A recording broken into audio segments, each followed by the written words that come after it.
Hi guys, welcome back to another episode of our baking series, Baking Until We Make It. Today we are going to be making banana cake, and this will be the very first time I'm going to be using butter to make it. Okay, I don't know if you saw one of my short videos. In that video, that was the first time I made vanilla cake, and to my surprise, after I posted that video, I realized that vanilla cake has a different method to it, or should I say the way it's being made is a little bit different than any other cake, and I had absolutely no idea about it. It came to me as a shock because that cake didn't come out well, but the cake was so beautiful, so sweet, so yummy at the end of the day. But the final result wasn't what I actually expected, so I had to take it up to myself to actually make a proper vanilla cake. So yes, I can see this will pass as my first vanilla cake recipe and also banana cake recipe, plus I'm using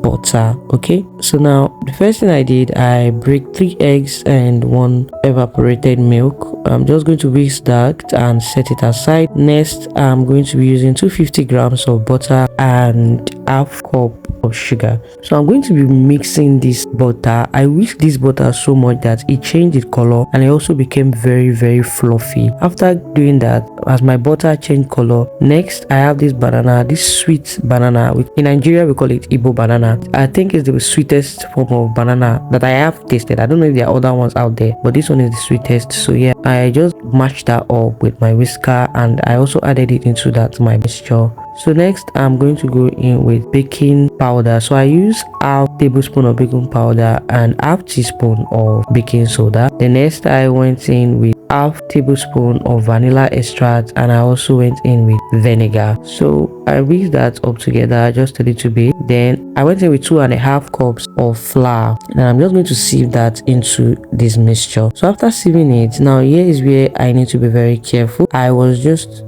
properly stirring this batter. I didn't want to over mix it because I don't know, I think it makes your flour dense, I guess. So I was just properly folding it in, and once I felt like it needed more liquid, I just went in with my egg and milk mixture. So I stirred that up together. I totally forgot to add salt into this. I'd already put the butter in my air fryer before I realized that, but it's okay. So I just kept on turning it. I keep on folding it in just as you see me doing in here. I was just folding the butter in and I also added more liquid each time I felt I needed to. So now this is all the mixture, you can see it. So at this point now, I don't know, I felt something was off about this, but I would say this is one of my most difficult and confusing recipe I have made so far. It's tricky. So now at this point, I didn't know if this was too thick. You can see how it's actually very difficult to even leave the bowl I was turning it from. I don't know if to add more. I didn't know if to add more liquid, that is either milk or egg, or just leave it that way. So I ended up leaving it that way, but I don't know, I just felt something wrong with it when I was turning it. Like, okay, maybe there's something I should be doing that I don't know. So if you guys know if what I could have done better at this point, please let me know in the comment section, because I really want to try it again and see what the result will be. So after pouring it, I layered a piece of that same banana all over the top, just as you see me doing here. I'm just going to arrange that all over it. This is very optional, I guess it's just for beauty or so, I don't know. So I just arranged it, I put that in, and then I went to get my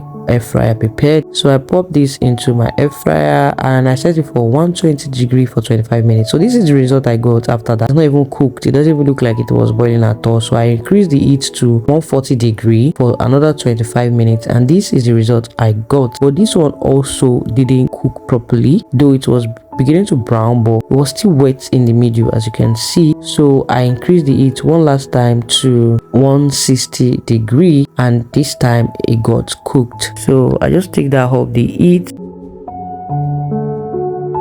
So yeah, this is the end result. After that, you can see at the end of it, I felt like it was too tough. It wasn't as fluffy as I hoped it would be, but it still came out nice overall. And what surprised me the most was the taste, the flavor. This cake made me realize the hype of banana cake because this cake tasted so unique. Like, it was so different than any other cake I've ever baked. The taste was amazing. Like, no, it's worth the hype. But I felt like it could have been fluffier, you know. So I know that if I'm going to be trying this again, definitely I would want to add extra milk or extra liquid. I would also definitely want to add extra liquid just to make it more fluffy, because I felt like it was quite stuffed. I'm sorry I couldn't get the end results, you know, when I was actually eating it, but this is all I could get. But yeah, let me know what my mistakes are. What would you be rating this overall? Hit the like button, subscribe to the channel, and I'll see you on our next baking series, Baking Until We Make It. Bye guys.